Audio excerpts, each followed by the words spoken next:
Hello and welcome everybody out there in D&D land. I hope you're all having a fantastic time today. Now, before we jump into the action, if you do enjoy this content, don't forget to like, comment, and subscribe. It really does help us out tremendously, and it allows us to continue to grow, to continue to put out content like this so other people can enjoy it, and to ensure that everybody gets to get a little piece of the action. In addition to that, if you want to be a part of the game itself or any of our games, we do have open slots available. Not in this game in particular, but in many of the other ones. And as a little bonus, it all happens inside of the same living universe. So if you are interested, all you have to do is reach out and let me know. You can join our Patreon if you want to just support our community a little bit better. Links down in the description below. But aside from that, how about we jump into the game? Hello, players. Hello. Hello. So, Rorik, tell us what happened last session. Dang it. Okay, there we go. Last time on Mingled Dreams. The party were at the base of the big world tree, like discovering something. It was that the orb that was there, that was found by Kreeve's Earth Elemental, Steve, was actually a seed for the tree. The party debated whether to remove the seed or not, but we learned that it would take if the seed was removed, it would basically screw over a lot of magical power in Exandria, as there'd be a huge vacuum of it. Likewise, we also discovered that if we spent a year cleansing the poison from the tree, it could heal. That being said, the party overall decided that it was best to let the tree stay as it is for now until they can bring in an expert or find a way to heal it themselves.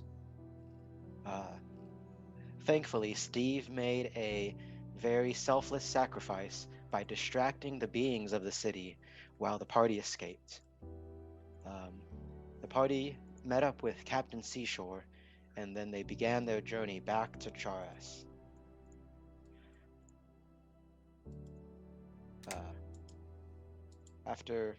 Sorry, I actually hit a button. After a while, on their journey on the boat back to Charas with their new companions and passengers, I'm trying to remember their names now. Sorry. Lindeen. Lindeen, something with a G. Ikdig. Ikdig and Gallo. Ikdig and Gallo. They continued their way, and Araidi could not sleep at night because in his head he heard the whispers or rumblings of the dragon turtle, giving him a warning like he was in the ring, except only 5 days.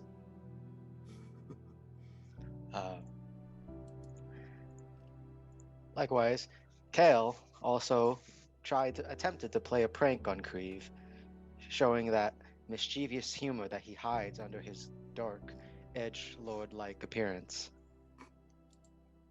Whereas Kreeve decided to try to get him back in the most simple way possible, by summoning a succubus to torment him somehow and giving her a mortal contract for a year on the mortal plane. Afterwards, towards the end of the session, Rurik and Kale had a heart-to-heart conversation with one another, expressing their own points of view and what they hope to accomplish, as well as their trust in one another. And that was where we left off, if I recall correctly. Right? Am I forgetting something? Wasn't sure if we left off with that. Well, you guys already had the conversation. Oh, we had it last time. End of last time. Yeah. I was thinking, like, wait, didn't they already do that? Shit, I didn't count for that. It was like, yeah, you guys already did that. Good. Okay, I'm not that crazy. But anyways, you all have a conversation along your way down to Shares. And yes, I am skipping over the bulk of the role-playing aspect, or else downtime will take us 3 to 4 sessions with this group. So, you have a conversation, and you all agree that you could head over towards Zarzith Kittrell. They are a good, strong ally to your party. Somebody mute, please. I hear a whole lot of clicking and clacking. But anyways, you agree that they are good, strong allies to have at your disposal. And they're good folk as well. I mean, you guys like Ravi. He was a good guy. And you might as well go down there to try to help them and help Arite out. So, you spend exactly 1 night in Shares. Is there anything you all wish to do for 1 night, not day, night, in Shares? We want to take the time to do the augments that we had, a bunch of augments we have to do, or That you we could do it- easily do in 1 night. because I prefer to do it before the downtime because it will turn bad in the bag of coding if we do it after. You guys can do that during 1 night, but you need Ian or Makit to do it. Which one of y'all are doing it? I'll be doing it. Very well. So, what creature, what augment? Or what gem?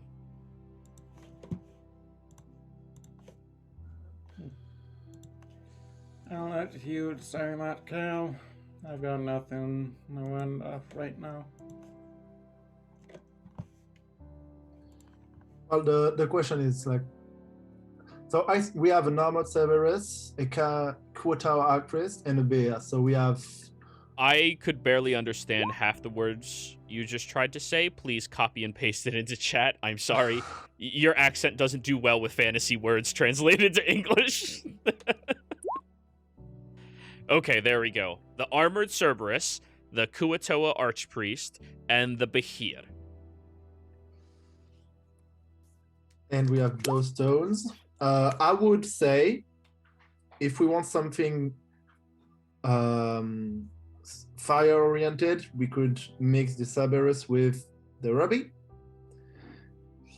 And the Behir, it will be probably lightning-oriented, while the Archpriest will be like frost or sea or water or whatsoever. So that's it. I also had a question for you, Mikwi. Do you know how to cast the spell Haste? Nope. No? Okay. And Gerard, this is a question for you then. Knowing the spell is needed for the spell casting augment that is one of... Okay. You need the spell. Someone in the proximity needs the spell to be able to put it into the augment. And the spell has to be a casting time of 1 action to go into the augment. I know haste is an action, but that's just so people don't try to do contingency. Yay! Like, no, it's an action. Yeah. Okay.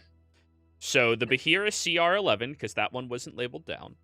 The Cerberus is CR 12. So both the Cerberus and the Behir are capable of making rare quality augments, and you do have gemstones that can be rare. The Kuatoa can only make uncommon. Yes. So crap. So, proposal 1, we can go with, if we want something very fire, we can go Ruby and Armor Cerberus. The Ruby is technically a very rare level of gem. So if we want to hold on to it, we can. The Bloodstone is also a 3rd level. The Opal is a 2nd level. And the Onyx is a 4th level. So basically, everything can do at least a rare augment, except an except the one we would use with Quator. But we know that we can reuse the gem at some point, so it's not a loss. Well, I see What do where you guys think? like I said earlier, I don't particularly want any augments right now. We can just roll randomly.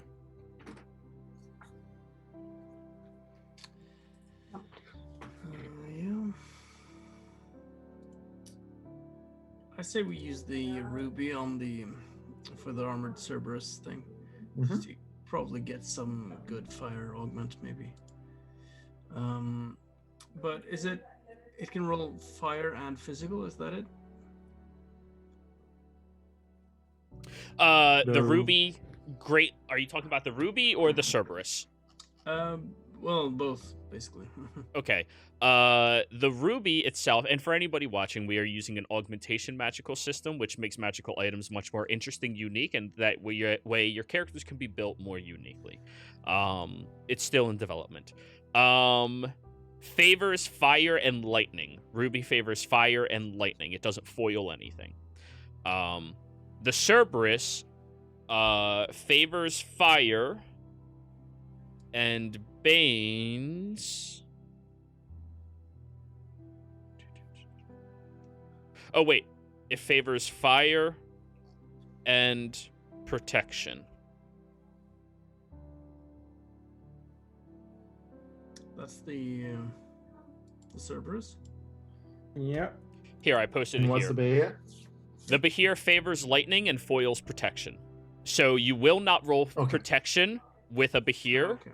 and it will fill those gaps with the lightning options within its rarity range. The Cerberus, if you take out anything based off of the gem, then it will fill it with fire and protection within those areas. The Kuatoa foils physical, which means you will not roll physical. However, it favors cold and magic. So it fills that up with cold and magic. Okay, so Cerberus and Ruby to try and make something fire. The other two we just run randomly. See what we make. Actually, because Ruby also favor lightning, we can go with Behir and Ruby, and this will make sure that because everything that is protection will be taken out, we make sure that we have something that is lightning and offense oriented. So we have a more precise shot if we take Ruby and Behir than if we take Cerberus and Ruby. So you might want to also look at the rare table to see what lightning you would be looking for, because rare lightning table has a lot of protection on it. The rare table greater is almost all protection. Oh yeah, that's true. And those are like armor gains resistances.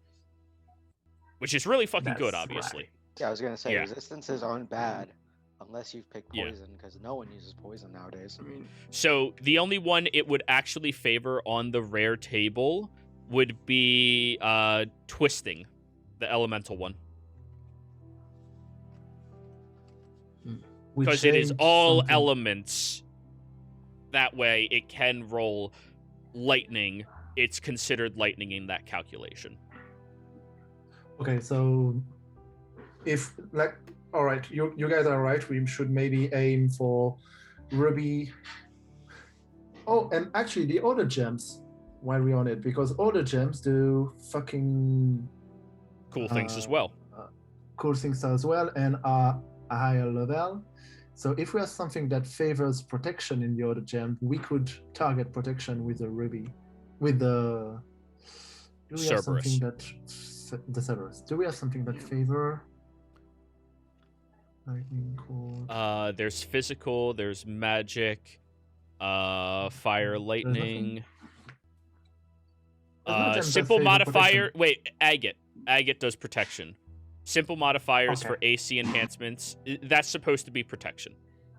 Okay, but we don't have a negate. no. Correct. All right. If y'all want to get really lucky and ask around town, it is in the evening. Maybe there's an agate here. It's going to be roll based though. Pure roll, not persuasion. I will Alright. take that chance. All right. Mm-hmm. So Old Man Rorik's going to walk around town asking for a 500 GP agate. Is that correct? Also, keep in mind, if any of you have the +1 AC augments, that's an agate. If it's a 500 GP one, you could re-roll it, just lose that one protection and get a different one potentially. 5. No, nobody has an agate in town. All right, let's roll for the ruby then. Let's not lose any more time and roll for the ruby, and I hope for a. All right. So we're doing protection ruby. We're doing Cerberus Ruby. Yep. Yeah, because Very well. With the Cerberus, it favors fire and protection. With the Ruby, it favors fire and lightning. So, because you're so hyper-focused on fire, we now no longer roll within the uncommon table. Go ahead and roll me a d20. I'll roll. All right.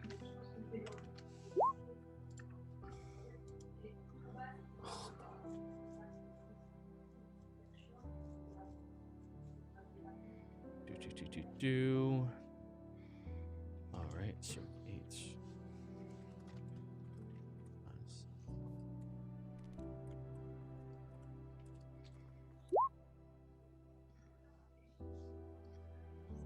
Okay. You have developed a trinket or focus gains tool bag. Oh, fuck. Yeah. At the time you craft this augment, it gains affinity for a tool you or a willing creature within 50 feet are proficient in. God damn it. You Can know we what? just I'm gonna be remove that merciful. thing? I'm gonna be merciful. I'll allow you guys to re-roll. I'm sorry. I'll be a little merciful. That's just, yeah, you roll this time. And no, I'm not removing it because tool bag is really fucking good. But yeah. I'll be It should be on the- merciful. Just a bit underwhelming. It should be on the 1, not on the 8. It's just if we have it though, then someone else can also brew tea like Rurik. Or one of the 5 of you that are looking for a tool proficiency could just quickly yell out, "Who's a leather worker?" And just, hey! Oh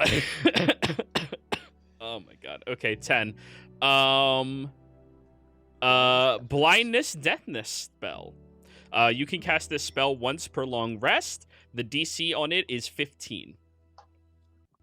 You do not have to be a spellcaster to utilize it. It has to go into not armor, not shield.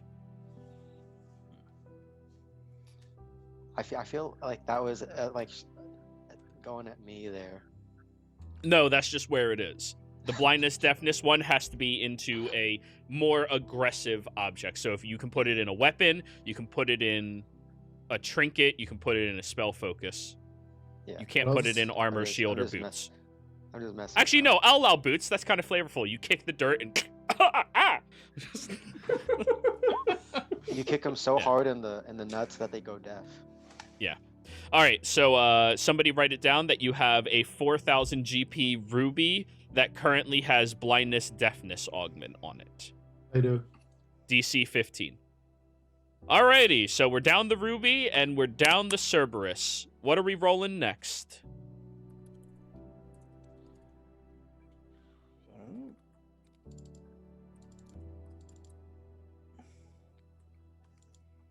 Don't think.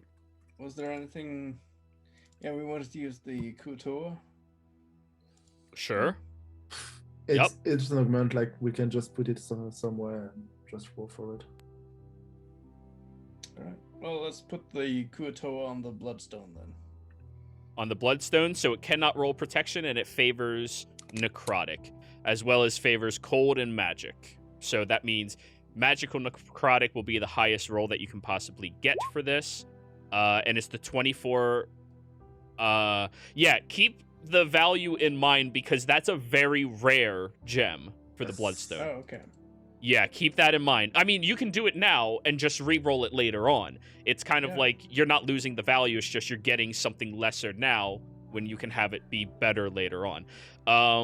Roll me a d20. Somebody else. The static DC is 15. 8. God damn, y'all like rolling 8s. 8, 10, 8. Yeah, right? At least it's not a tool Alrighty. this time. It cannot roll physical, correct, Bloodstone? Protection, sorry. All right. Let me see.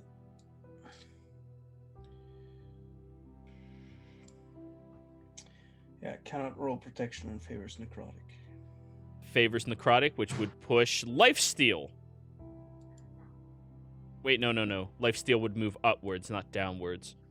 Which means, yeah, it would be releasing. Yeah, it's not 1d4 thunder damage. Hey, that means if we give it to Arite, he can, like, as a fighter, he can release all over the enemies. Eh? Don't you already have a thunder one, Arite? I have an acid one.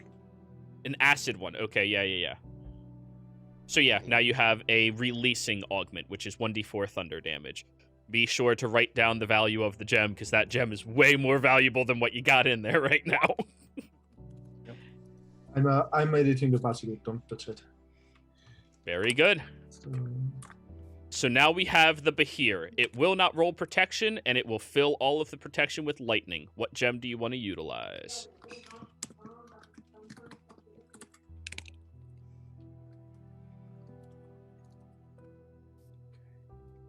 What gem do y'all want to utilize? We have an opal and an onyx.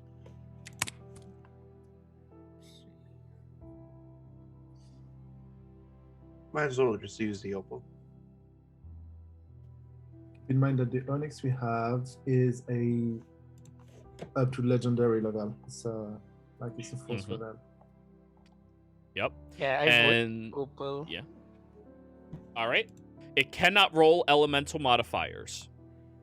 Which is kind of bad because Kuratora favors the cold. Well, we're doing the Behir now. Oh, my bad. You guys just did the Kuatoa, yeah. And the Behir also favors lightning, but it foils protection, which means you guarantee you will not get protection. Not protection.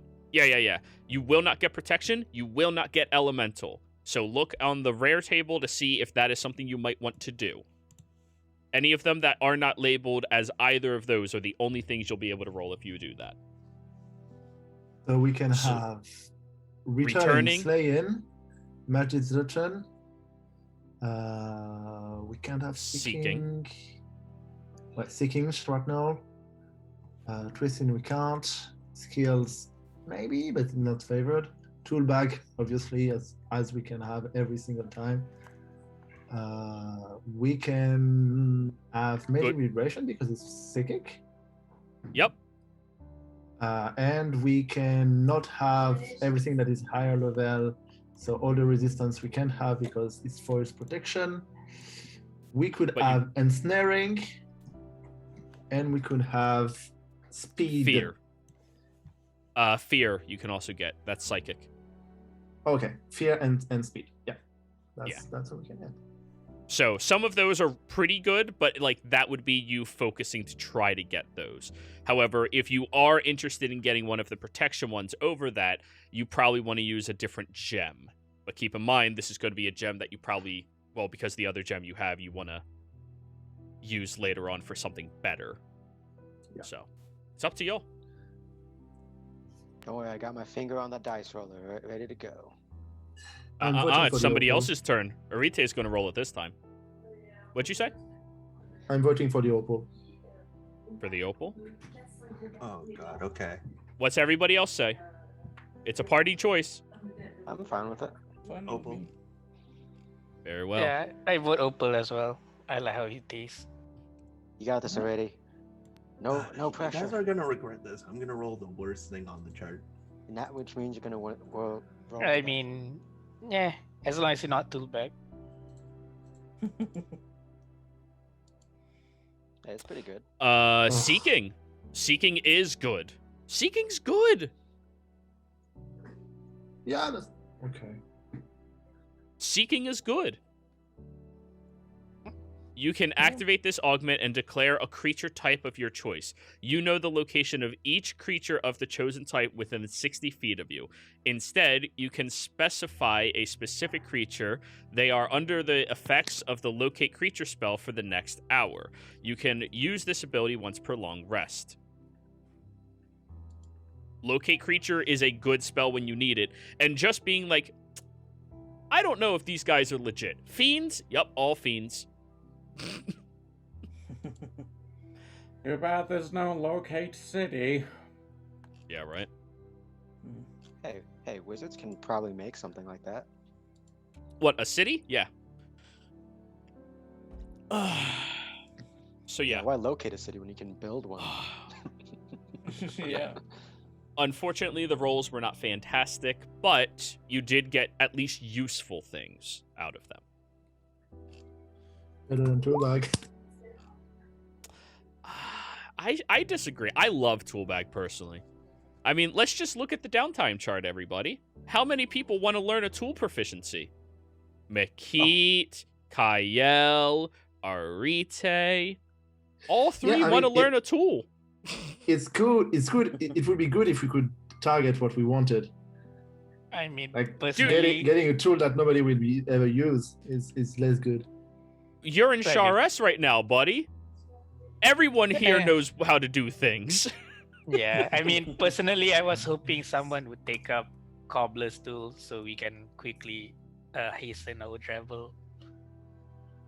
Hey, I can- see what you yeah. did there. We can travel faster with it.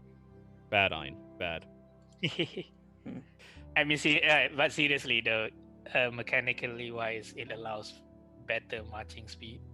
Oh, yeah. But, you know. Yeah. So, that is all of the augments we currently have achieved. Congratulations, everybody. That was your evening well spent. If any of you want to go over the logistics of who gets what in where, type it out in chat. Don't talk while we're doing downtime stuff. You can do that while we're doing this as well, okay? So, you all begin traveling down to Zarzith Kittrell. Kyle, this is going to be 3 weeks worth of research. I need you to give me an intelligence check. So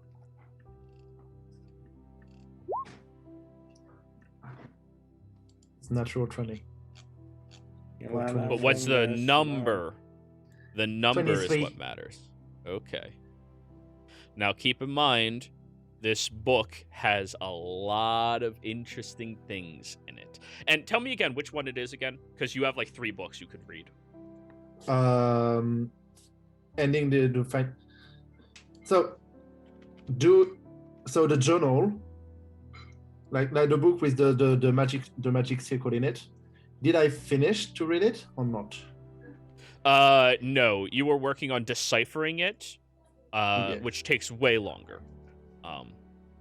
The book was made to be not impossible, but incredibly difficult to ever decipher. This is the one So- that I'm reading. All right, so the one that had the magical teleportation circle in it? Yeah. Okay. As you continue reading through this book, remind me what you made it up to previously, what I told you? A lot. It was a natural 20 also with investigation, so it was a That 20. doesn't answer what I asked. 31. I found basically a story about going to Encounter's Rest, finding a lad speaking in her head that was apparently a true king. I found a magic circle in it. I found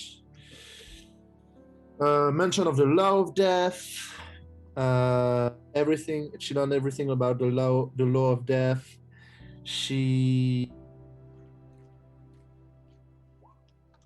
learned some stuff about Vecna, Mm-hmm. and I'm taking that like backward. And she worked with the Cobalt Soul. She went on the Eyes of the Lake when she learned how to manipulate laws, including death.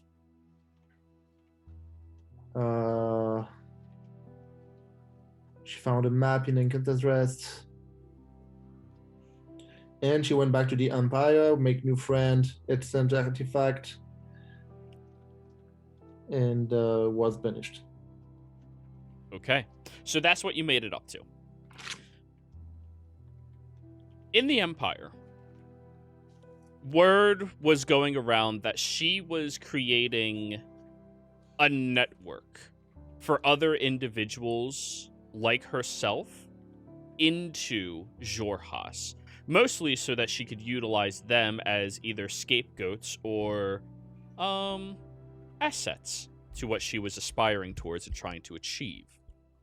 Now, the location of all of her networking that she managed to send everything towards was a place over in the Blight Shore that is called New Haxon. And you discern its location through the book as well. All of you are on the Xhorhas map, right? Yeah, good. Yeah. Over here. So it's the headquarters, right? Basically. She created a headquarters of like-minded individuals to herself. Individuals that she could easily manipulate and utilize as useful tools for Vecna. They created their own group and cult in this area, as well as set up a large connection between the Cerberus Assembly in the Waste of Xhorhas. Can I just interrupt with one question? Last week, you just mentioned Vecna as an entity that she discovered. You didn't mention any ties with it and what she wanted to do with it. Oh. Well, this is the information you're getting. A cult to Vecna.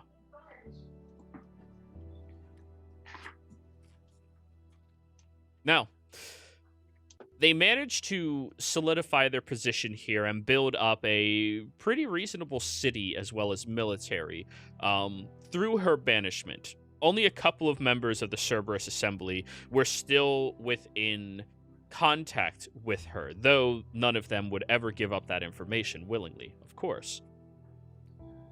She thought that Encanter's Rest would have the secrets of death, if anywhere, in Wildemount would. Encanter's Rest, in her theory, is the single largest battle that ever took place inside of the Calamity. The entire landscape across the Blight Shore was completely corrupted because of this. There are still mystical, magical powers that are unexplainable, that act like severe weather out in that location, and she wanted to find out why. So she set up a new Haxon in order to investigate the rest itself. Now, of course, Kael, you're fully aware that the landscape out there is incredibly inhospitable. Yeah. It has a lot of severe phenomenons that happen that are completely outside of anybody's control. And apparently she'd set up a home there. And that is everything you learn within the first week of researching and translating the book. Or decoding the book. All right. Vorik, do you write up the letter? Well, I mean, that was, I thought we were heading through Rasona. Oh, sorry, no. Through Asarius and Rasona. But if, I'm assuming that, like, we would make our travel plans on the road and stuff. So if that was the case, then we probably wouldn't write that letter. Okay, that's fair. And Ein, you wish to commune, correct? Yes. Go ahead and roll it in chat.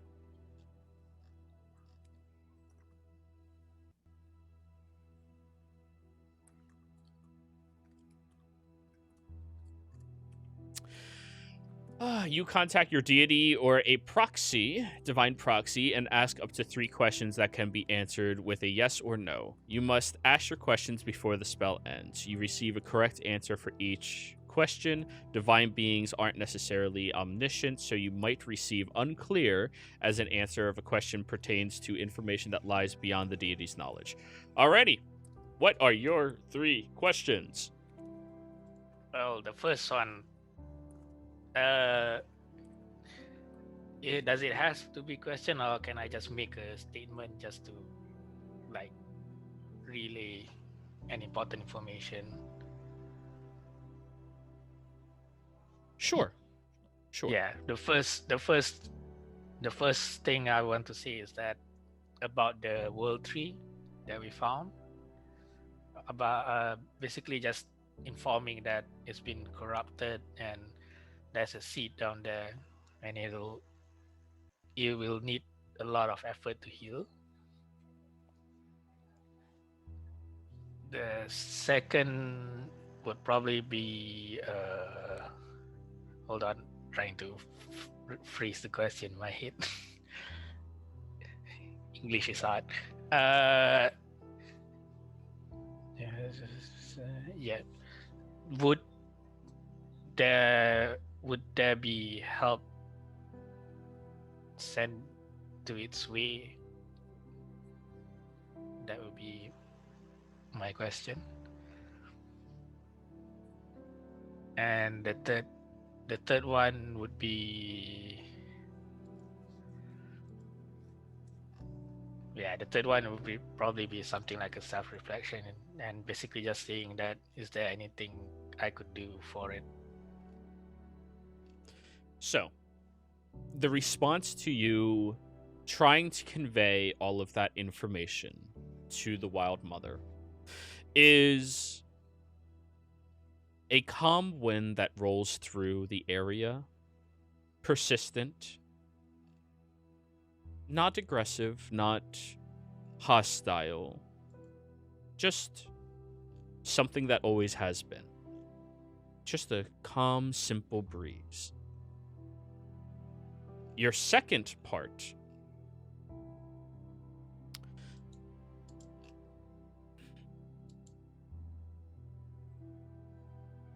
you get a reassuring warmth that falls over your shoulders.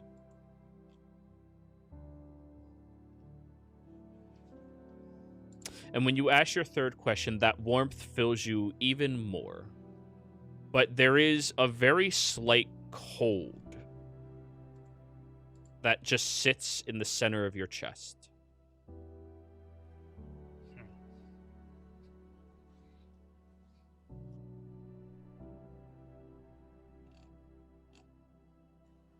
Deities and them vague answers. Okay. You chose the one who can't talk. I know. I'm like, oh boy, riddles.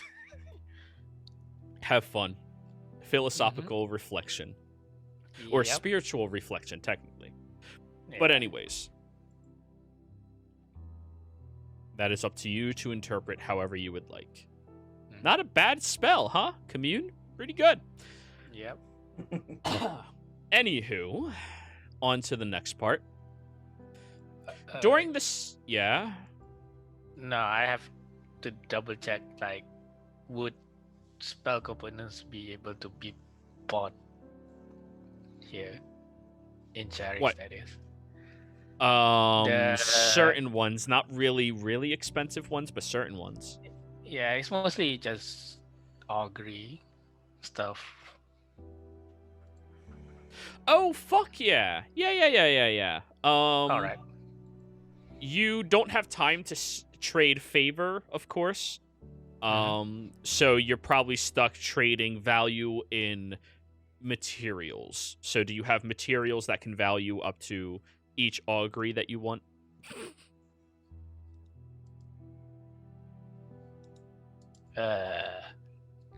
Such is life that when you can't use gold. Honestly, I still have that 80 you could use pounds. Yeah. 80 pounds? Of winter wolf belt. And that's pretty on its cusp of going out the door, so yeah. Yeah. All right. So 80 pounds of winterwolf pelt, I will value that at probably... Well, it's treated, right? You treated it? And probably not yet. No, Oh, I it thought you was- tanned it. It was in the bag of holding, is it not? Yeah, but I thought you guys tanned it, didn't you? Oh yeah, we tanned it during the downtime. It's part of Yeah. Kale's Yeah. leather worker training. Yeah. All 80 pounds, they would give you 100 GP worth of those materials that you need. Oh, hey, nice. I could get double of these items, because divination uses the same thing. Mm-hmm. But there you go. You got 100 GP. If they had more, they would have given you more, but that's physically everything they have. So. Mhm. Sucks. Anywho. Let's go on to week number 2. Kyle, roll me another intelligence check. And during this time, Kreve, you and Arite, and probably Rorik are practicing with the whip. You know, him trying to teach you how to. Well, Arite teaching you how to successfully attack and strike your opponents quickly, and Rorik showing you the defensive aspects of whip play and how to make sure your enemies stay a little bit further away from you.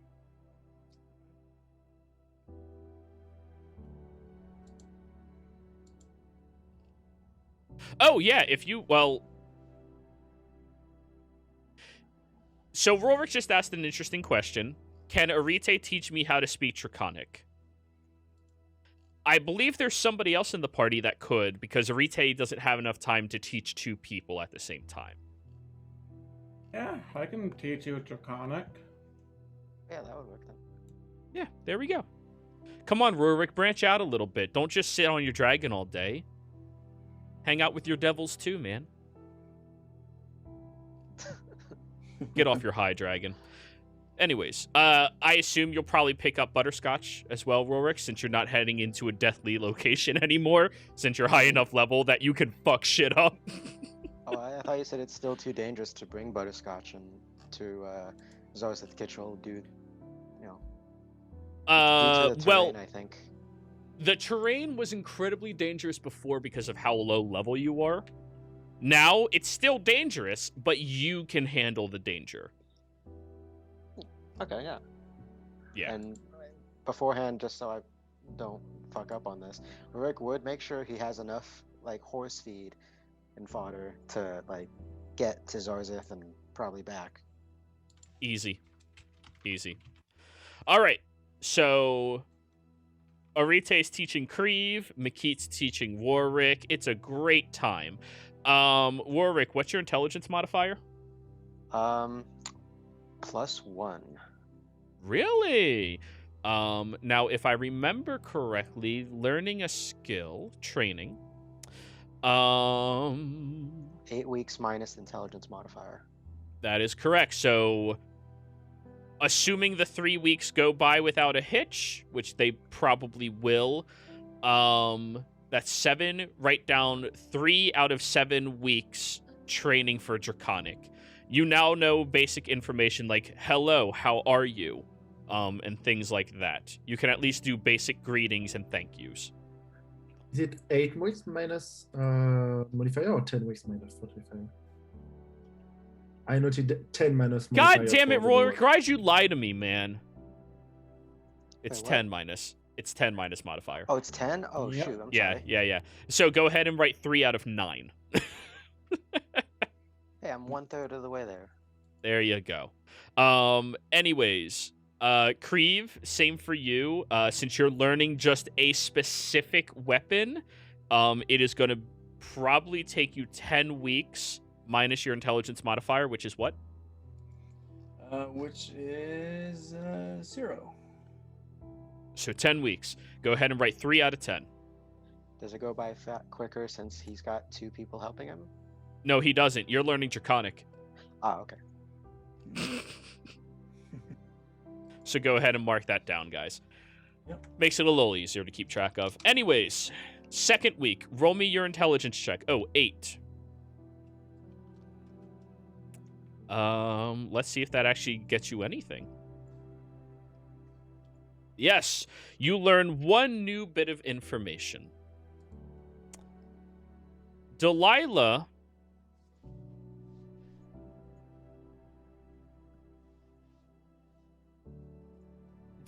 managed to find out that she needed something more powerful in order to continue her research, something to be a conduit of magic that might be able to reach out into the realm in which the soul of her beloved lies and pull him back.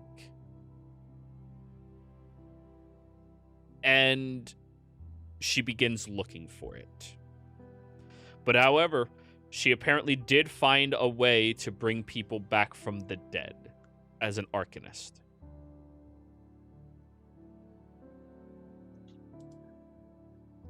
Which should probably tell you somewhere in New Haxon and 2 Incanter's Rest that information was found. Because that's where she was. Anywho, are you doing more communing, 9? No. After getting an answer, it's mostly because I wanted to just inform the issue. That's all. Probably not anymore after that. Good enough, good enough. Well then. Third week, Kyle, roll me another intelligence check.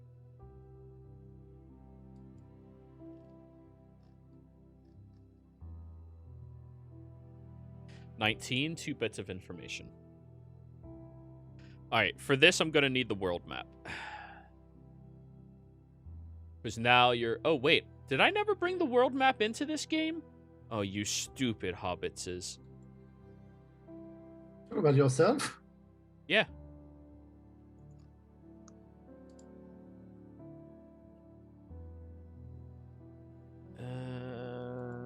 There we go. Give it a second to load. And... boom! World map. You can just ignore the people. They don't matter. All right. You might want to zoom in to around 230%. Okay? So, she was here. New Haxon. Found the information she was looking for. She learned that the information might be in a forgotten location over here, referred to as the Verse Glade. Since she had already been to the Verse Glade, she wanted to go there and research if she could find that object that she was looking for.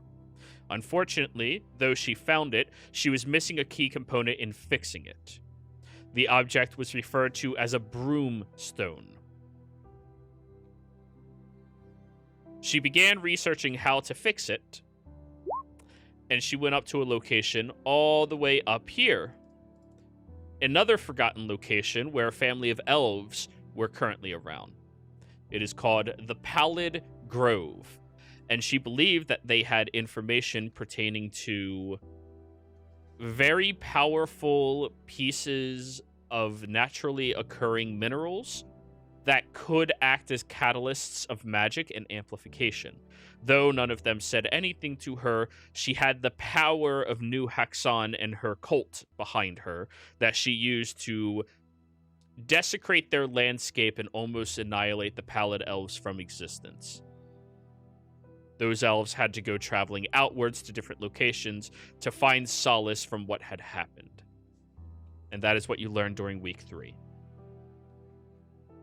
Would I know that, like, given the approximative like time scale, would it be what push my father out of the Pallid Grove?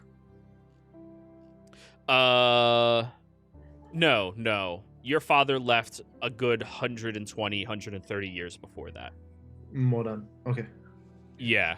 Before this event, he left. Okay. But yeah, apparently they were flourishing in some capacity, but she did everything she could to not have that happen. All right. Week 4. I'm going to ask you again, Ein, if you wanted to do anything. Or Krieve. Well, I know what you're doing, Krieve. We're going to get to that as kind of like a mid-journey thing, you know? No, probably not. Okay. Week 4 it's 3 weeks travel. And week Yes! Week 4 would be there. Yes, thank you for reminding me. However, before then, Krieve, we got to do what you were going to do in the middle of the journey when nobody's paying attention to you. Right.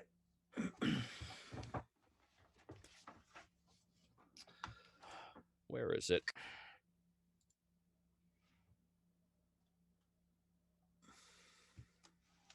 Come on, show up.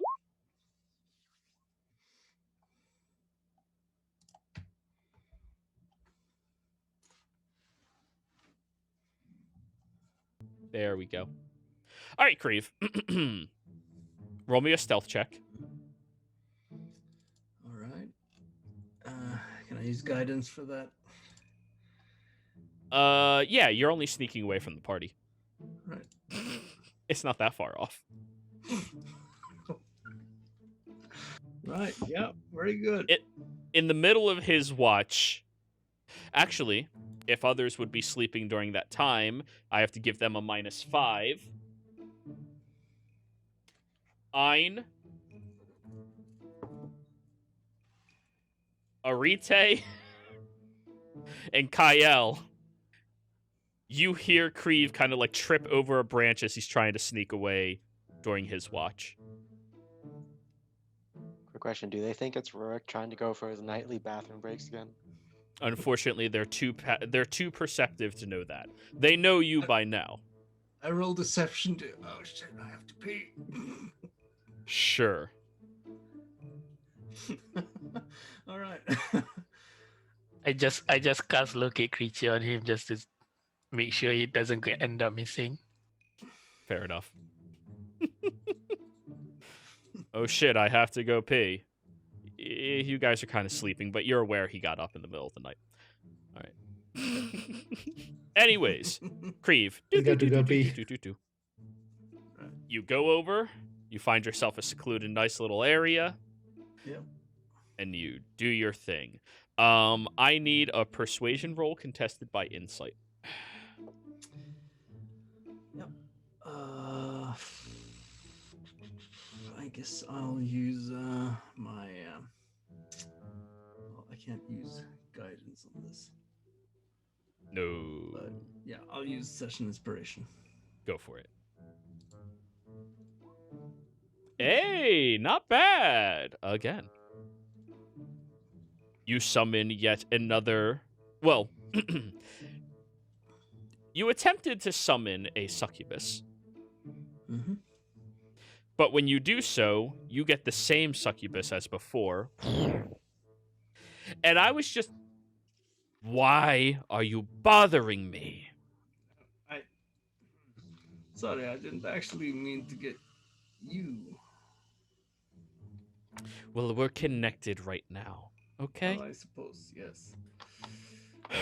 I'm working on it. Well, I was sure. actually just in the middle of talking to somebody of how to get into somebody's fucking dreams when they don't sleep. Are you able to, like, smother him unconscious? Well, I am able, but I don't think it would be very, well, very good for our little group dynamics, I would say.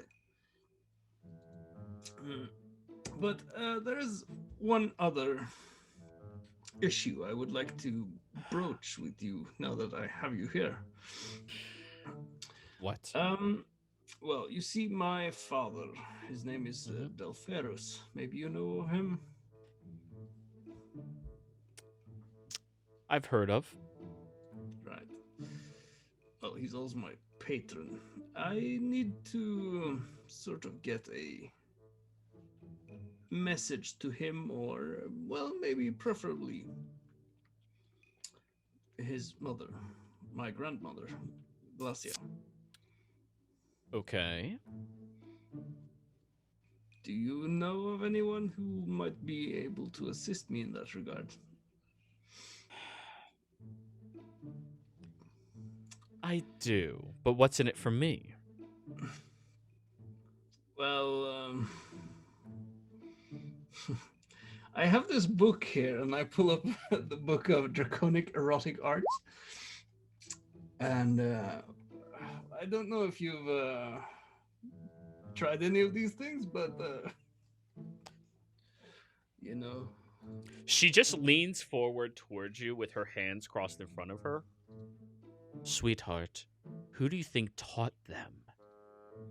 Well, And then your sort of spell what- ends because 1 minute goes by, and she disappears. Well, the spell lasts for 1 hour. Wait, it's an hour? I thought it was a minute. Oh, that's It takes so a minute to low. cast, but it's an hour last duration. That's so much less fun. So yes, we taught the Dragonborns all of that. Right, well, sure enough. I just figured maybe. Well, you must get bored up here, right? You're not used to being in. I am having a blast here, okay? Do you realize how many marriages I have already ruined? No, I have a politician who's willing to sell me his entire town. And that's just after, well, what is it? 4 weeks? A month almost? Almost. You're. I'm having impressive. a lovely time. Well, I'm glad you enjoy it. Yes. I mean, I would be happy to help you enjoy it even more, but. Oh, I mean, consider yourself as highly as you would like. Keep in mind, where I come from, you're average. Sure enough. Sorry, buddy, but well, you are. anyway. Charisma there goes up to 30. Like, Yeah. That's totally fair. Yeah. Well, that's of course fair enough. But so what is it you might be asking in exchange for my request then? You want a letter sent to them? Well, yes, a letter, or maybe even a short audience, as it were. But that might be harder to accommodate, I believe. If you want an audience with either of them, unfortunately they're too high up the ladder to be able to come here without a tremendous amount of ritualistic intent. Of course, I could teach you those magics so that you can go and try to summon either of them here, which might be pretty interesting. Though they might end up checking the logs at the gates and wanting to send me back, which I'm really not a big fan of. So I don't think I want to do that. However, what if I told you that I could potentially find a gate to hell for you to go to? Well, that is something I will consider more in the long term, I suppose. I mean, Right. as much as I would like to go to hell, it takes a bit of preparation. I would- Of course, of course. However, if you don't mind sending me back, I was in the middle of getting a foot massage from a very wealthy, creepy old man. Right. Well, let's just I'll stick with the letter for now. Then, if you can maybe make that happen somehow, I will. Sure, and she holds her hand out. Well, I don't have the letter now, but I will write one, and I will. Is it okay if I, let's say, 2 days from now at noon this time? Noon your time? Well, let's say 60 hours from now. That's easier. 60 hours from now, I have a date with that farm girl. And then, of course, her father is that evening. And I think I could fit in between the two of them, yeah.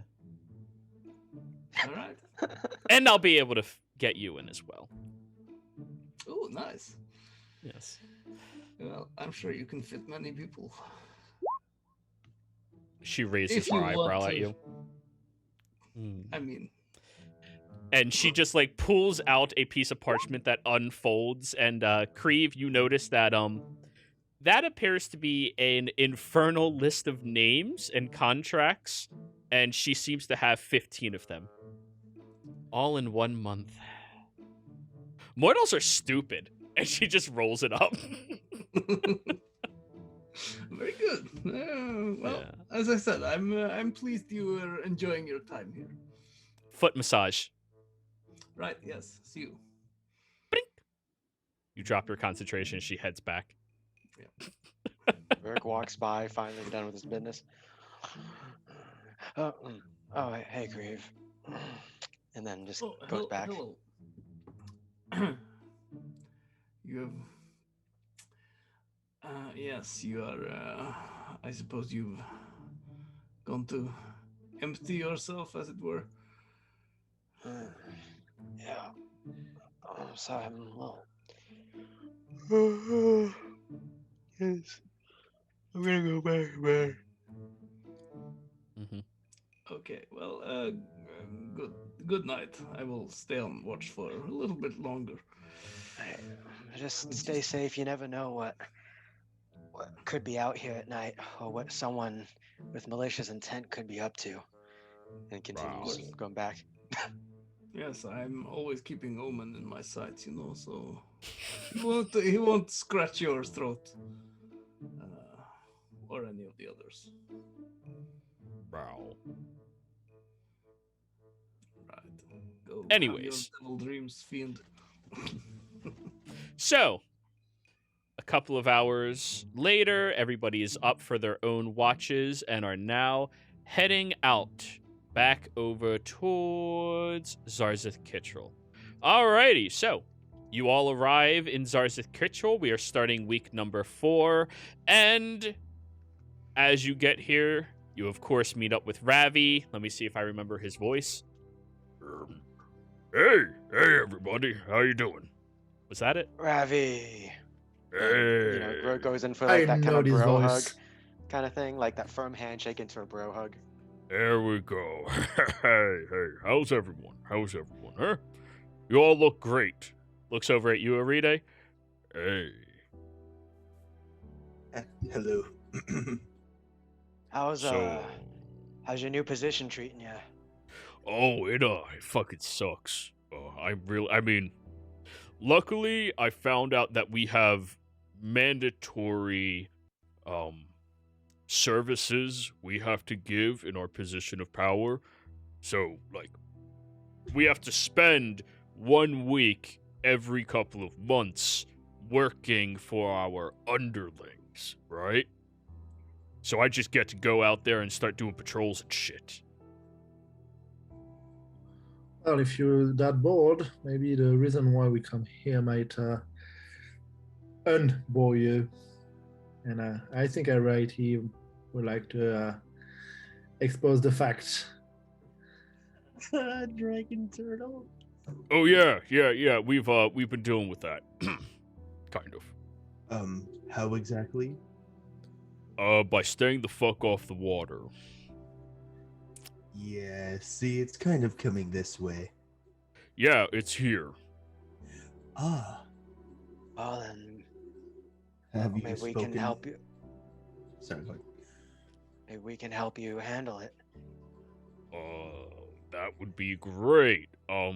No, I have not personally spoken with it, and whenever we send out a group to try to, like, hey, we don't have that type of money just lying around, and we don't think that we should have to pay it back because of all the fucking Drakenbloods. Assholes. How about we just work together? The boat doesn't come back. And how far out is it at the moment? Or usually? About 5-10 miles. It's within a good walking distance. Well, in the water. Can you Uh, walk on water now? No, I thought, no. Hmm.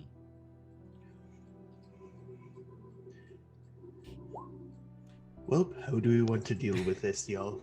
Looking at the rest of the party. Do y'all have the money to pay it? That'd be great.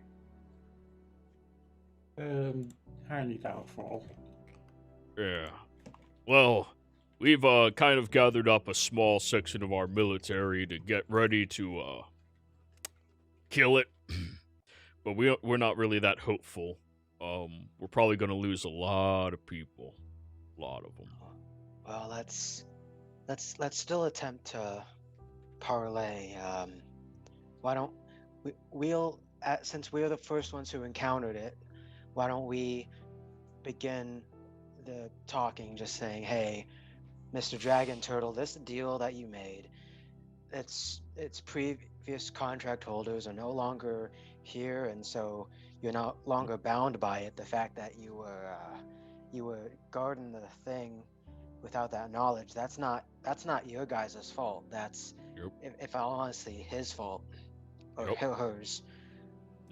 And if they don't abide by it, they don't like it, and it turns to violence, then that's when you have your forces there to help ambush and attack it, while we are right there in the middle of it too. Right. So, the only problem with that is we're down to 2 large ships. How many ships did you send towards it? 7. Why did you invest that many? Because we tried that whole points at Rorik. That.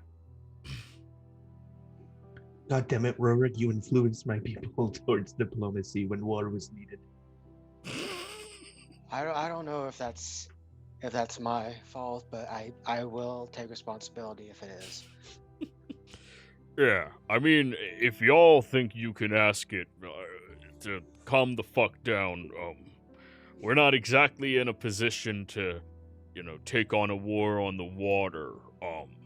Not to mention, we're kind of, well, I mean, we have a lot of shipments out there that we already re-established and opened up, of course, but, they're all the way heading over towards the east and south, and they can't get in because if they try, they're gonna get killed, and, well, yeah. I'd like to note the last time we tried to comment down, it threatened to kill me. Well, what about this then? If we want to continue to do this diplomatically, given your now lack of ships, and Zorsith Kitchell has trade with allies and everything, correct? That's how you get some of your income. We were starting to establish that, but now it's looking pretty bad that we're like, hey, let's trade. By the way, you can't bring shit here because you might die. Well, what if instead you set up a payment plan with this dragon turtle, so every time a ship that you have goes by, they give the turtle some of the treasure, a percentage of it, of the shipments or anything, and then slowly it'll pay up, right? So we tax importation to quell the dragon turtle. How expensive would it be to commission people to kill it? Because honestly, it's a fucking dick. Like, it's a dick. If I was good at killing things from afar, I would be on that boat. But, hi. Oh, you're not that bad with a bow. I've seen you. I'm a lot better up close and personal. Yeah. I feel that.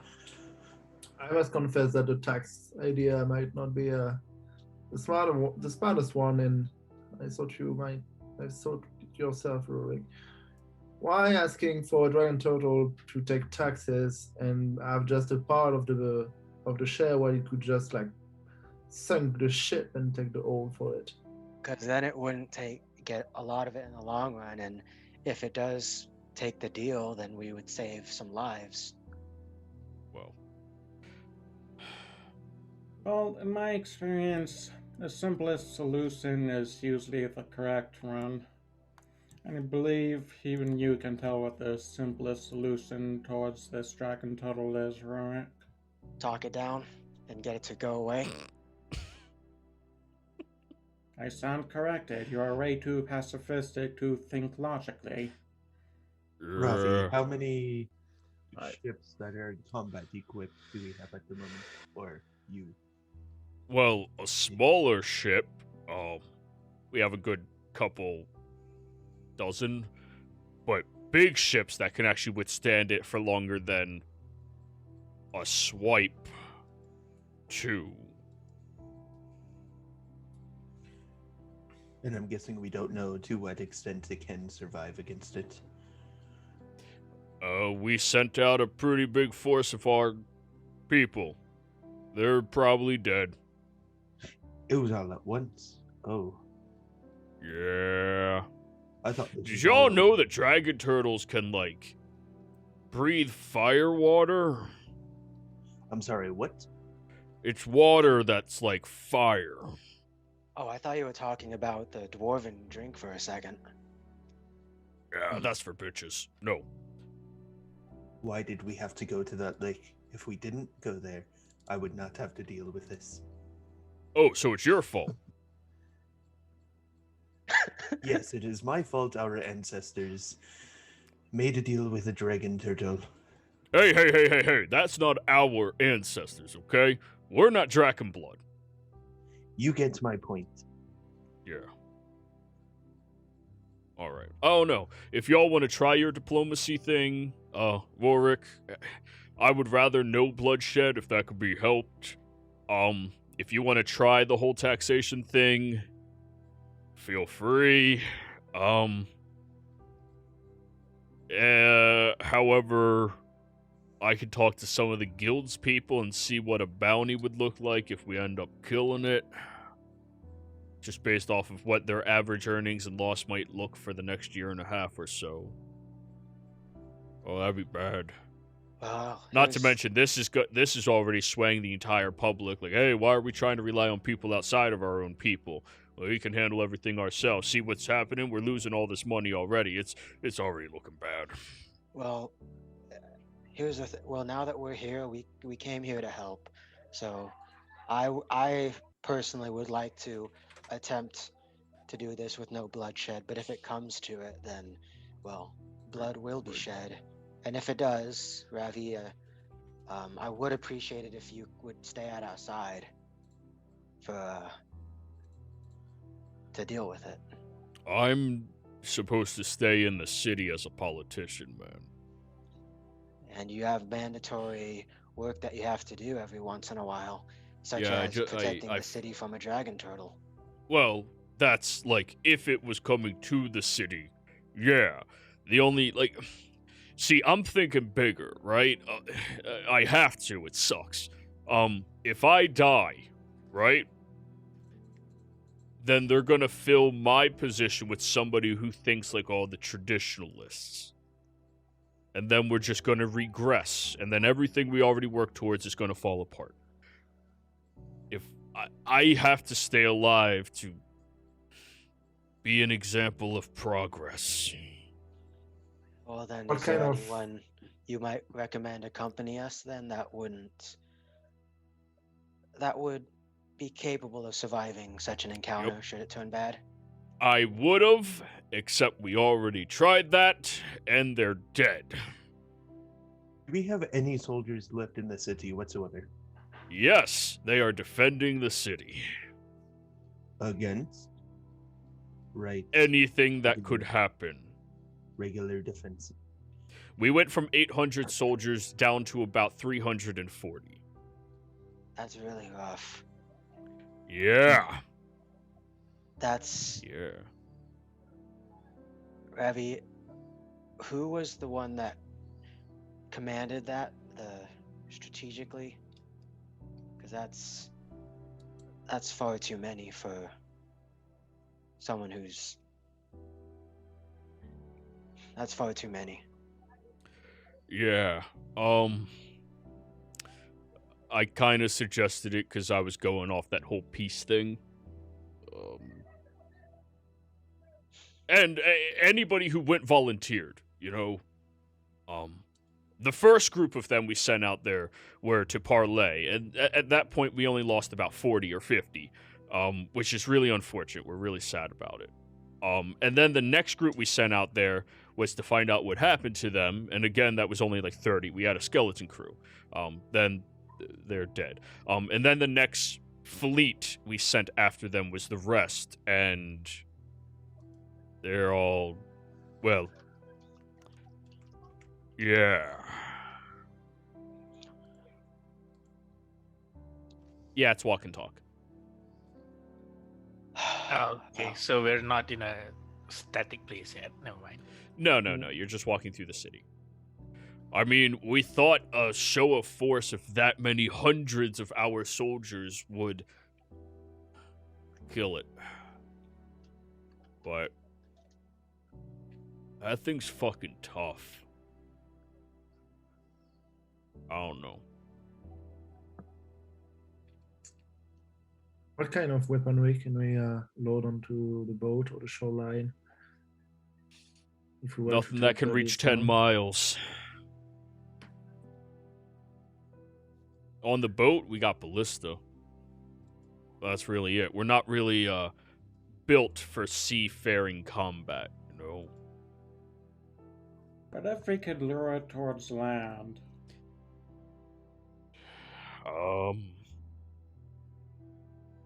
I don't know. We tried that. It just, when it got closer, we tried shooting a barrage at it, but then it went under the water and tunneled its way onto the beach and destroyed 3 of our largest, heaviest ballistas we had. And then, Dragon turtles can dig? apparently, Mhm. well, it's sand, right? So, like, Fair enough. and we don't want to bring it any closer to the city, because then we're risking the people. I don't know. I think we're going to have to put out a large bounty for one of the other groups out there. Well, everyone, do you want to try to deal with this? Well, I can tell you you've been making things more complicated than has to be, Rorik. At this point, I'm pretty sure peace isn't an option. No, I agree. After hearing the rest of Ravi's explanation, peace is no longer an option. And in a meme form, I would imagine Rurik takes his quarterstaff and like does the shotgun. Well, I mean, you could potentially try to surrender to it and make it your overlord. Maybe that would No. I don't Why would- think my people want a dragon turtle as our overlord. Nope, not really. No. I mean, you saw what happened last time we had overlords. Well, on the bright side too, if I hate to put this one on you, alrighty, but it seems to like or hate you and to know your scent, so that's one way we can bait it. What is the fastest ship you currently have? We got a pretty good kill boat. How fast can it go?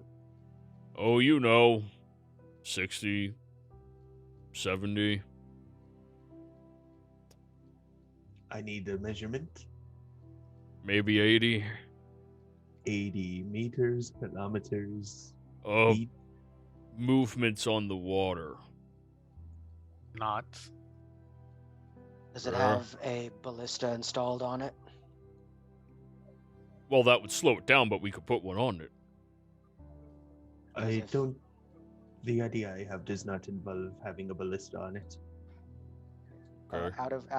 Out of game thing I want to say is I don't think we would have won the dragon turtle battle in the Odyssey game unless we had that ballista to really help out. Just putting that out there. Well, Yeah, but what Ariti was maybe suggesting is that we go with the boat to lure him toward the shore, and we fight him on the shore, so we don't have he doesn't have the advantage of going to swim and stuff like that. I can hear, like, Yes, Some that is sort what I of- was thinking. I can hear some sort of rubbing noise from someone. Well, I was hearing it earlier.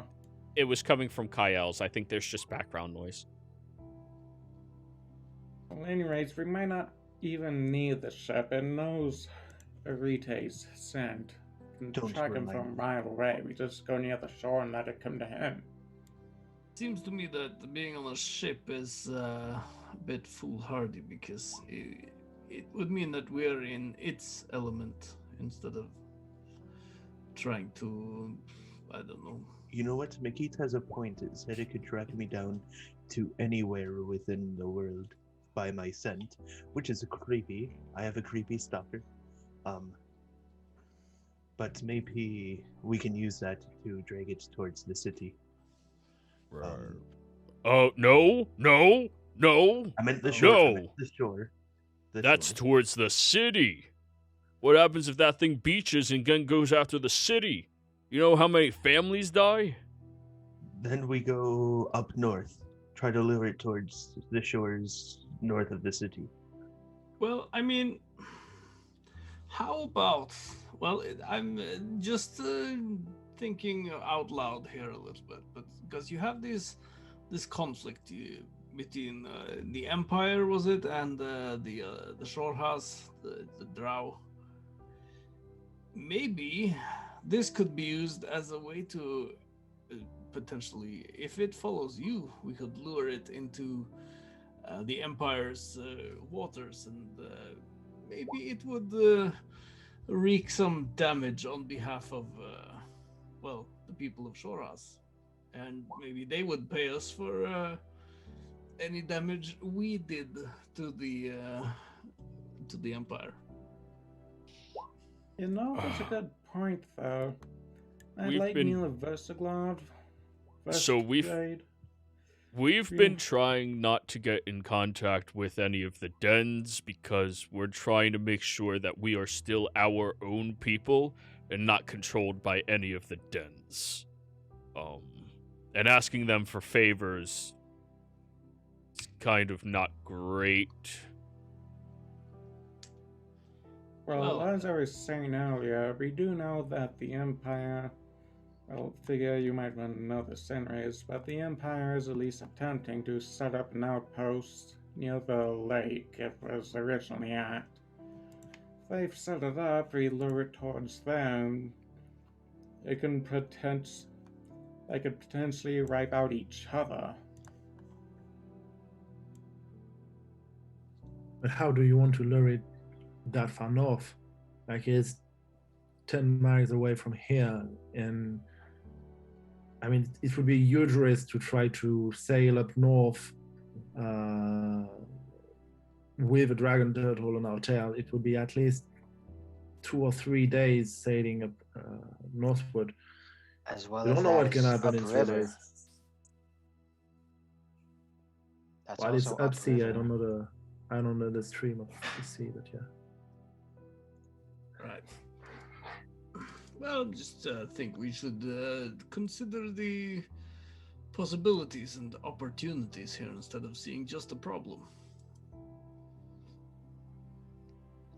What kind of probably make some- opportunities? We could Grief.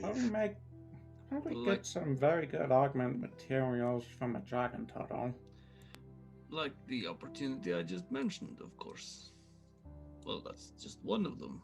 It's just the first I thought of. I'm sure there are several more opportunities we can think of with a little bit of creativity. Right. Well, while we're thinking about that, our city is losing all of its political sway that we work so incredibly hard to get, and people who manage to try to fight against it because they're getting pissed off that they're not able to move freely as they want. Right. Yeah. Could you potentially set up a rock slide as a trap? The shores are pretty far away from the Gulf itself. If we I have a lure it to the question. mountains, though. I thought I made it very clear that is not an option. We are not endangering my city. I have an idea. And yeah, we're going to tap into previous knowledge or sort of tactics before. Ravi, your city, it's in mountain area, you've got lots of materials. Do you have explosives? What? Things that will go boom, that will make fire, that will make... We can make fire, but we don't really have, I mean, we got a few mages.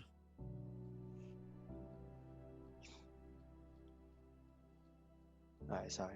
I thought that Zarzath Kitchell was good enough that they'd have something like that. Never mind then. I mean, they have an incredibly extensive mining operation, but he's not somebody who would know anything about that type of stuff. Because if you said that the dragon turtle burrowed on to get to the shore under a barrage, if we set some sort of trap in the sand where it would burrow when it comes towards us. How do you want to keep it not wet so that you can explode? Wait, what? Can you say that one more time, Kale? Gunpowder doesn't explode if it's wet. Oh yeah, no. There are ways to stop that though. I think it's like waxing, or you like tar the opening so the gunpowder stays safe. But do you think they, or this type of civilization, would know anything about that? I thought they would, but I guess I was wrong. He doesn't. He knows nothing about mining. That is not his forte. If Who do only we you guys know- knew a different NPC that knew a lot about diggy holes. Gee, If I only wonder we who knew that would be. anyone about like making explosives in like hard surfaces, like mining or something. Roderick, Alrighty, do you know someone like that? Roderick, I believe you're just. We're going to my home. Well, what about the? Would it be possible to poison it, maybe? No, I like the gunpowder solution. Light the beach on fire. Wait, is gunpowder a type of poison? No, I'm it's not a gonna- type of explosive. You light it, boom. Everything is poison if you eat enough of it. I'm also not saying this in character, but why not both? Wink, wink. All right. So I guess we're going over to Arite's home. Cool. Boop boop boop boop boop boop. You're over at Arite's home. Hey, Arite, how you been, man? Your dad runs out and gives you a big hug. Hey, missed you, guy. Hey, look, are you bulking up a little bit, getting a little stronger, eh? Little He does bit, like the father like shadow boxing thing. Jesus. Where is mother? It's important. Oh, she's down in her office downstairs. Honey, Excellent. honey, our son's home. Did he manage to kill that creepy turtle? That's why we came here. We're working on a solution. Not yet, working on it. Ah, Do we have gunpowder anywhere? We kind of need some to set a trap for it. how much? A lot? A lot's not a number, Arite. Roderick, we need a number. How many? Yeah, How many can I- gunpowders? How would I know this off the top of my head, Jero? Because I've seen how big it is. You've seen how big the creature is itself, but can you justify any way in your backstory that you would actually know about utilizing gunpowder Empire from the military. Empire? Well, not everybody in the Empire's military knows it. They keep specific groups knowledgeable about specific things so that they can keep everybody separated. Because When you are Everything divided, that you we are can easier afford. to control. What? Everything that we can afford. because Rurik has been at some of the bloodiest battles, I would say, and most of those bloody battles involved like something similar strategy like this, luring the enemy into a spot they think is safe, and then blowing them the fuck up or Well- doing some other sort of thing. You were at the Ashgard garrison when they did the tar. That was one of the biggest ways that they did that. but gunpowder research has been very specific to Hupperduke in particular, and it wasn't until the last 20 to 30 years that they actually started militarizing it openly. 20 to 30 years ago, would you have been active duty at any of the battle points? 20, 30 years ago? Yeah. Shoot, I would have to consult my backstory about that, but I was going to say I do have an old gnome artificer war buddy. They didn't Oh, specialize in absolutely. gunpowder, There you but go. they were an There you artificer. There you go. That's your justification to know that. Cool. There we go. Yeah, you sit around talking about war and shit with your old artificer buddy. You would estimate a creature that size, it depends what you're trying to do. Are you trying to collapse heavy things on top of it, or are you trying to explode it? I would say we're trying to... I don't think we have enough to explode it, but we do have enough to cause some pretty hefty damage, I would think. Okay. Theoretically. So that's what you're aiming for. Enough to cause a hefty amount of damage against it. Yes. So roll me an intelligence check. Yeah, I'm great at these. Not really. Oh shit, I'm great at these. You would need close to about 100 pounds worth of separated casks with the concoctions already made inside of them. Wait, so 100 pounds total or 100 pounds each? 100-pound total. Oh, okay. Each cask is about 5 to 10 pounds. Rurik tells Ariety that exact amount and all the details you just mentioned. We need 100 pounds. Any more than that would be preferred. In separate casks that can withstand water damage. That whatever he just said. Ravi! Get Ravi! I'm here. Ravi! Yeah? Kitchell is going to pay for it. I had a very big shipment that I've been waiting to send out that has that much already at our disposal. I'm sure I can figure something. You will figure something out, or you're not getting it. Yup, sure thing. God, dude, your mom is fucking scary. Oh, I know. I grew up with that. Rurik will kind of shout hey, down. be respectful. That's your mom. But I was just saying she was scary. That's a compliment. Rurik will call down in broken Draconic. Thank you, Mrs. Vilsrequeith. Vilsrequeith. Broken Draconic. Arite's dad slowly turns and glares at you. Give me a charisma check, Warwick. Check. Mm-hmm. Of course that's 11. Arite and all of you that speak Draconic, what came out definitely had queef in it. Not exactly the name. No, father. He meant the last name. Vilsrequeith. That's what he meant. And just a little bit of acid falls out of his nose. I'm sorry, did I not say it correctly? I Rurik, said it just as you told me to, alrighty? Rurik, just shut up. It's the hardest fucking name in the world to pronounce, man. And in You're a natural. Yeah. You're a natural at insults Rurik. Wait, what? I didn't mean to. Oh, I'm so sorry. Rurik, stop speaking and just stop for a So, second. how much is it gonna cost? Probably around 800 gold. If you need them to be waterproof. That's pretty expensive. I'll get the money. I'll get the money for it, okay?